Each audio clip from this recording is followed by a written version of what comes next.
بسم اللہ الرحمن الرحیم۔ یہ ہے کہ کیا صبح کی نماز کے بعد یعنی فجر کی نماز کے بعد سونا جائز ہے؟ اور کچھ لوگ اس کے حوالے سے یہ ایک حدیث بیان کرتے ہیں کہ ایک روایت ہے فاطمہ رضی اللہ تعالیٰ عنہا کی کہ وہ فرماتی ہیں کہ ایک دفعہ میں صبح فجر کی نماز کے بعد آرام کر رہی تھی، سو رہی تھی، تو نبی صلی اللہ علیہ وسلم تشریف لائے تو آپ نے میرے پاؤں کو ٹھوکر مار کے کہا، آپ نے فرمایا کہ فاطمہ تم اس وقت سو رہی ہو، حالانکہ اس وقت تو رزق تقسیم کیا جا رہا ہے اور تم رزق سے محروم رہ رہی ہو۔ تو کیا یہ حدیث صحیح ہے؟ دیکھیں میرے بھائیو، پہلی بات تو یہ ہے کہ جو اللہ تبارک و تعالیٰ نے رات ہے وہ آرام کے لیے بنائی ہے،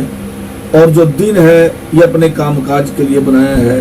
اور اس میں جو عبادات کا ٹائم ہے وہ ایک الگ اللہ تعالیٰ نے ہمارے لیے مخصوص کیا ہے۔ تو اسی طرح نبی صلی اللہ علیہ وسلم کا یہی معمول تھا کہ آپ فجر کی نماز پڑھنے کے بعد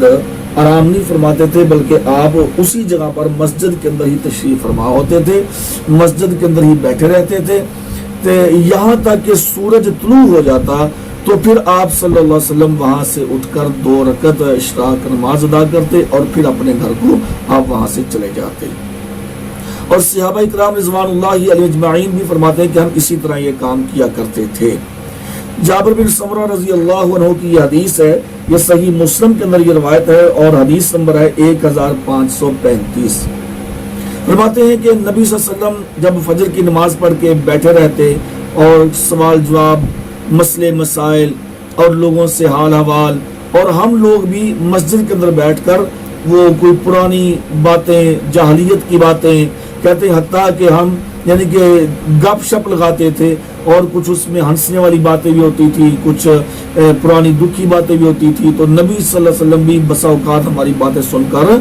مسکرا دیا کرتے تھے۔ یہاں سے میں ایک اور بات کہنا چاہتا ہوں کہ جو لوگ یہ بات کہتے ہیں کہ جی مسجد میں بیٹھ کر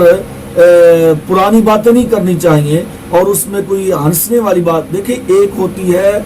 ہنسنے والی بات، ایک ہوتی ہے جس کو ہم کہتے ہیں مزاح، ایک ہوتا ہے مذاق، کسی کا مذاق اڑانا، لطیفے سنانا، گپے لگانا، جھوٹ بولنا، ہنسانا مقصد ہوتا ہے، وہ تو بالکل میرے بھائیو حرام ہے، قطعاً اس کی اجازت نہیں ہے۔ لیکن اگر کوئی ایسی بات ہے انسان کی زندگی کے اندر رونما ہو جاتی ہے کہ جس کے ساتھ انسان کی ہنسی آ جاتی ہے، اس کو مزاح کہا جاتا ہے، تو اگر ایسی ویسی بات مسجد میں ہو جائے تو اس میں کوئی ممانعت والی بات نہیں ہے۔ تو جابر بن سمرہ کہتے ہیں رضی اللہ تعالیٰ عنہ کہ ہم مسجد کے اندر بیٹھ کر اس طرح کی باتیں وغیرہ کیا کرتے تھے، تو نبی صلی اللہ علیہ وسلم بھی کبھی کبھی ہماری باتوں کو سن کے مسکرا دیتے تھے۔ تو رہی بات وہ فاطمہ رضی اللہ عنہا والی کہ آپ نے فرمایا کہ فاطمہ اٹھو، یہ رزق کی تقسیم کا ٹائم ہے، تو میرے بھائیو یہ سنن بہقی شعب الایمان کے اندر یہ روایت موجود ہے، لیکن اس روایت کو محدثین نے موضوع کا درجہ دیا ہے، موضوع یعنی کہ من گھڑت ہے یہ روایت ہے، یعنی کہ پیا تکمیل تک تو کیا یہ موضوع من گھڑت خود ساختہ یہ روایت ہے، اس لیے اس روایت کی کوئی دلیل یعنی کہ کوئی حیثیت نہیں ہے۔ اور اس کو موضوع کس نے کہا ہے؟ اس کو شیخ ابن حبان رحمۃ اللہ علیہ نے اپنی کتاب کے اندر المجروحین کے اندر اس کا حوالہ نقل کر کے اور اس میں فرمایا ہے کہ عبد الملک بن ہارون جو راوی تھا وہ کذاب تھا اور وہ خود روایتیں گھڑتا تھا اور وہ منسوب کرتا تھا، اس وجہ سے یہ روایت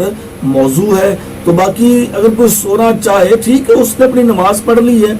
نماز پڑھنے کے بعد اذکار کر لیے ہیں، اذکار کرنے کے بعد اگر کوئی سونا چاہے تو ہمیں تو ایسی کوئی روایت نہیں ملی سیاستہ میں سے یا کسی صحیح سے حدیث میں سے کہ آپ نے سونے سے منع فرمایا ہو، تو لیکن معمول آپ کا وہی تھا جو میں نے آپ کے سامنے بیان کر دیا کہ ذکر اذکار اشراق تک آپ مسجد کے اندر ہوتے اور اس کے بعد پھر گھر جاتے۔ لیکن اگر کوئی آدمی نماز پڑھنے کے بعد سو جائے تو نماز پڑھنے کے بعد سونے میں کوئی ممانعت والی حدیث ہمیں کہیں سے بھی نہیں